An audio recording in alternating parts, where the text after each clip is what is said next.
ஒவ்வொரு திருக்குறளையும் அதன் பொருளையும் கூறுவதுடன் அந்த திருக்குறளின் பொருளோடு தொடர்புடைய ஒரு இனிய தமிழ் திரைப்பட பாடல் வரிகளோடு அந்த திருக்குறளின் பொருளை இணைத்து விளக்கங்கள் கூறி அத்திருக்குறளின் பொருளை மேலும் விளங்கச் செய்து அந்த திருக்குறளின் சீரிய கருத்தினை இந்த பிரபஞ்சம் முழுவதிலும் உள்ள மக்களினுடைய நிகழ்கால வாழ்வியல் முறைகளோடு இணைக்கின்ற ஒரு முயற்சி தான் இந்த கருத்தாக்கத்தினுடைய நோக்கம்.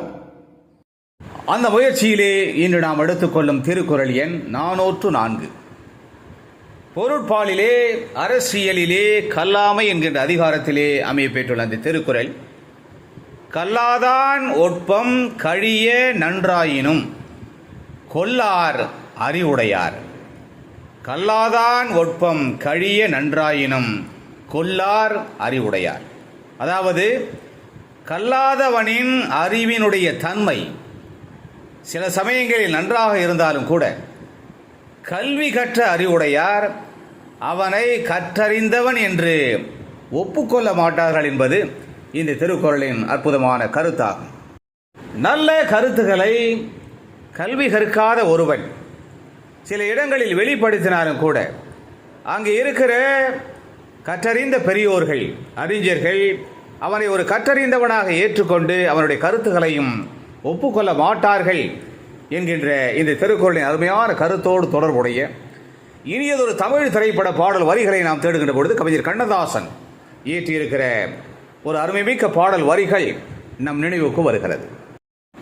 கல்வி அறிவு பெறாவிட்டாலும் சிறந்த சில பண்புகளை இயல்பாக கொண்டிருக்கிற ஒரு நாயகன் தான் பள்ளி சென்று படிக்கவில்லை, பட்டங்கள் பெறவில்லை, அதனால் தனது வார்த்தைகள் இந்த சமுதாயத்தில் உள்ள மற்றவர்களால் மதிக்கப்படுவதில்லை என்று தன்னை தானே நொந்து கொண்டு பேசுகின்ற போது அவனது மனைவியாக இருக்கின்ற நாயகி, பெரிய படிப்பு படித்தவர்களை விட உங்களிடம் சிறந்த நற்பண்புகள் இருக்கிறது, நல்ல ஒழுக்க நெறிமுறைகளை நீங்கள் கடைபிடித்து வாழ்கிறீர்கள், எனவே நீங்கள் ஒரு படிக்காத மேதை என்று பிறருக்கு உதவி வாழ்கின்ற தனது துணைவனின் தூய பண்புகளை அந்த நாயகி பாராட்டி பாடுவதாக அமைக்கப்பட்ட அற்புதமான பாடல் வரிகள் அந்த பாடல் வரிகள்.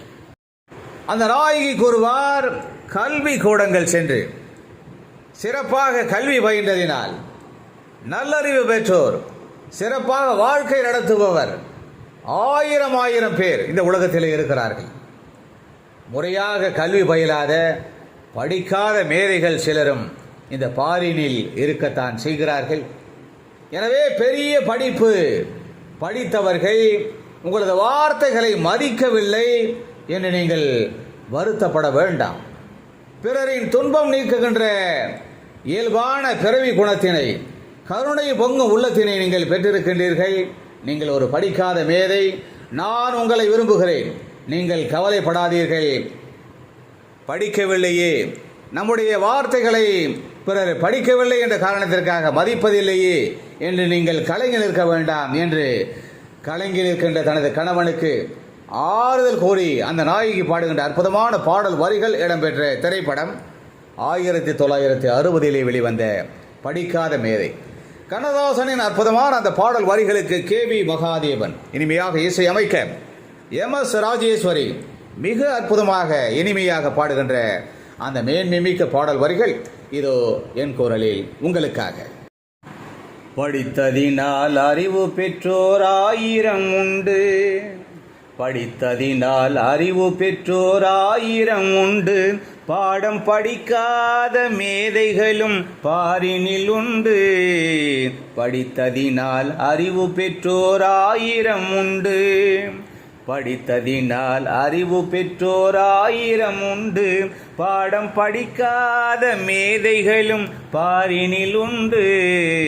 படித்ததினால் அறிவு பெற்றோர் 1000 உண்டு, படித்ததினால் அறிவு பெற்றோர் 1000 உண்டு. எனவே கல்லாதவனின், கல்வி கற்காதவனின் அறிவின் தன்மை சில சமயங்களில் நன்றாக இருந்தாலும் கூட கல்வி சிறப்பாக கற்ற அறிவுடையார் அவனை கற்றறிந்தவன் என்று ஏற்றுக்கொள்ள மாட்டார்கள், ஒப்புக்கொள்ள மாட்டார்கள். அவனுக்கு தமது சபையிலே சிறப்பான ஒரு இடம் கொடுத்து அவனது கருத்துக்களை கேட்க மாட்டார்கள். எனவே நாம் சிறப்பு பெற வேண்டுமென்றால், புகழ் பெற வேண்டுமென்றால் சிறப்பாக முறையாக கல்வி பயின்று நல்லறிவை பெற வேண்டும் என்கின்ற இந்த திருக்குறளின் அருமையான கருத்தினை அறிந்து உணர்வோம். மீண்டும் ஒரு இனிய திருக்குறள் எண் 405. அந்த திருக்குறளின் பொருளோடு தொடர்புடைய இனியதொரு தமிழ் திரைப்பட பாடல் வரிகளோடு நாம் விரைவில் மீண்டும் சந்திக்கலாம். அதுவரை அன்பு வணக்கம் கூறி விடைபெற்றுக் கொள்வது உங்களுடைய அன்பு ஆராய்ச்சியாளன் முனைவர் க. சிவசங்கர். மீண்டும் சந்திப்போம். நன்றி, வணக்கம்.